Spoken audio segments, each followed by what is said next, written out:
Big boss ಒಂದೇ ವಾರಕ್ಕೆ eliminate ಆದ್ರೂ ಕೂಡ ಹೀಗೆ ನೀವು ಹಿಂದೆ ಯಾವುದೇ ಎಪಿಸೋಡ್ ಗಳನ್ನ ನೋಡಿದ್ರು ಕೂಡ ಎಲಿಮಿನೇಟ್ ಆದ್ಮೇಲಿಂದ ಎಪಿಸೋಡ್ ಗಳು ನೋಡ್ತಾ ಇದ್ದೀರಾ. ಸೊ ನಿಮ್ಮ ಪ್ರಕಾರ ಯಾರು ತುಂಬಾ ಸೇಫ್ ಗೇಮ್ ಆಡ್ತಿದ್ದಾರೆ, ಯಾರು ತುಂಬಾ ಫೇಕ್ ಗೇಮ್ ಆಡ್ತಿದ್ದಾರೆ ಅಂತ? ಫೇಕಾ? ಫೇಕ್ ಕಣ್ಣಿಗೆ ಕಟ್ಟಿದ ಹಾಗೆ ಗೌತಮಿ ಅವರು ಮಂಜು ಅವರು ಕಣ್ಣಿಗೆ ನೇರವಾಗಿ ಕಾಣಿಸ್ತಾ ಇದೆ. ಓಕೆ, ಅವರಿಬ್ರು ತುಂಬಾ ಫೇಕ್ ಆಗಿದ್ದಾರೆ. ನೇರವಾಗಿ ಚೆನ್ನಾಗಿ ಆಡ್ತಾ ಇರೋರು ಅಂತಂದ್ರೆ ನನ್ನ ಪ್ರಕಾರ ಹನುಮಂತು ತುಂಬಾ ಚೆನ್ನಾಗಿ ಆಡ್ತಾ ಇದ್ದಾರೆ. ಅವ್ರಾಗೆ ಅವ್ರು ಇದ್ಕೊಂಡು ಮಾಡ್ತಾ ಇದ್ದಾರೆ. ರಜತ್ ಅವರು ಇಷ್ಟ ಆಗುತ್ತೆ, ತ್ರಿವಿಕ್ರಮ್ ಅವ್ರು ಇಷ್ಟ ಆಗುತ್ತೆ. ಹುಡುಗಿಯರ ಪ್ರಕಾರ ಭವ್ಯ ಅವರು, ಮೋಕ್ಷಿತಾ ಅವರು. ನನಗೆ ಚೈತ್ರ ಅವ್ರ ಮೇಲೆ ತುಂಬಾ ಎಕ್ಸ್ಪೆಕ್ಟೇಷನ್ಸ್ ಇತ್ತು ಆ ಒಂದು ಎಪಿಸೋಡ್ ಆಗೋವರೆಗೂ. ಅವರು ಪ್ರಜ್ಞೆ ತಪ್ಪಿ ಬಿದ್ದು ಆಚೆ ಹೋಗಿ ಬಂದು ಅದಾಗದೆ ಇದ್ದಿದ್ರೆ ನನಗೆ ಚೈತ್ರ ಅವ್ರ ಮೇಲೆ ಬಹಳ ಇದಿತ್ತು.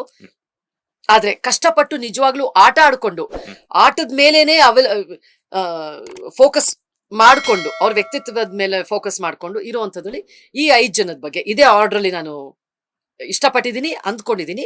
ಹನುಮಂತು ಅವರು, ರಜತ್ ಅವರು, ತ್ರಿವಿಕ್ರಮ್ ಅವರು, ಭವ್ಯ ಅವರು, ಮೋಕ್ಷಿತಾ ಅವರು, ಇವರೆಲ್ಲರೂ ಟಾಪ್ 5 ಕಂಟೆಸ್ಟೆಂಟ್ಸ್ ನನ್ನ ಪ್ರಕಾರ. ನಿಮ್ಮ ಪ್ರಕಾರ ಟಾಪ್ 5 ಕಂಟೆಸ್ಟೆಂಟ್ಸ್ ಅಂತೂ ಹೇಳಿದ್ರಿ, ಯಾರು ವಿನ್ ಆಗ್ಬೇಕು, ಯಾರು ವಿನ್ ಆಗ್ತಾರೆ? ನನಗೆ ಅನ್ಸೋ ಪ್ರಕಾರ ಹನುಮಂತು ಅಥವಾ ತ್ರಿವಿಕ್ರಮ್ ನನ್ನ ಪ್ರಕಾರ. ರಜತ್ ಅವರು ವೈಲ್ಡ್ ಕಾರ್ಡ್ ಎಂಟ್ರಿ ಬಂದಿದ್ರಿಂದ ಅದು ಗೊತ್ತಿಲ್ಲ.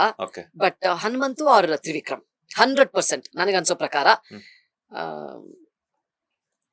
ಯಾಕಂದ್ರೆ ವ್ಯಕ್ತಿತ್ವಗಳ ಆಟ ಅಂತ ನೋಡಿದಾಗ ವ್ಯಕ್ತಿತ್ವವನ್ನ ಉಳಿಸ್ಕೊಂಡು, ಒಳ್ಳೆಯ ತನವನ್ನ ಉಳಿಸ್ಕೊಂಡು, ಎಲ್ಲಿ ಅಗ್ರೆಷನ್ ತೋರಿಸ್ಕೊಂಡು, ಒಬ್ಬರನ್ನ ಅವಮಾನ ಮಾಡದೆ, ಒಬ್ಬರ ಮನಸ್ಥಿತಿಯನ್ನ ಕುಗ್ಗಿಸದೆ, ಮಾನಸಿಕವಾಗಿ ಹಿಂಸೆ ಕೊಡದೆ ಚೆನ್ನಾಗಿ ಆಟ ಆಡ್ಕೊಂಡು ಬಂದಿರೋದು ಅಂತ ಅಂದ್ರೆ ಇವರಿಬ್ರು.